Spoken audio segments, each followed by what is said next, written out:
ભરૂચમાં 1 વર્ષ અગાઉ એબીસી ચોકડી પર આવેલ પાર્ટી પ્લોટ પરથી નવરાત્રીમાં ચોરાયેલ બાઇકની ચોરી ભેદ ઉકેલી નાખી 2 આરોપીઓને ભરૂચ એલસીબીની ટીમે ઝડપી પાડ્યા છે।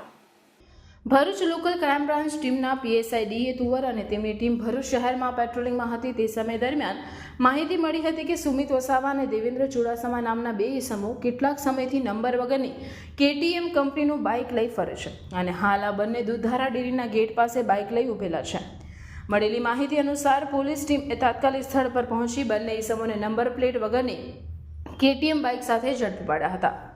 બાઇક અંગેના આધાર પુરાવા માંગતા બંને પાસે ન હોય અને તેઓ કોઈ પણ સંતોષકારક જવાબ આપી શક્યા ન હતા, જેથી પોલીસે તેમની પાસેના પોકેટ મોબાઈલ મારફતે બાઇકના એન્જિન એન્ડ ચેસિસ નંબર નાખી તેના માલિકનો સંપર્ક કરી તપાસ કરતા જાણવા મળ્યું હતું કે ગત વર્ષ 2023માં એબીસી ચોકડી નજીક આવેલા ગેલેક્સી પાર્ટી પ્લોટમાં ગરબા રમવા આવ્યા હતા, ત્યારે તેમની બાઇક ચોરાઈ ગઈ હતી। જે બાદ બંને આરોપીની કડક પૂછતાછ કરતા તેઓએ પોતાનો ગુનો કબૂલ કરી લેતા પોલીસે ચોરીની 1 લાખની કેટીએમ બાઇક સાથે બંને આરોપીઓને વધુ તપાસ અર્થે સી ડિવિઝન પોલીસમાં સોંપ્યા હતા।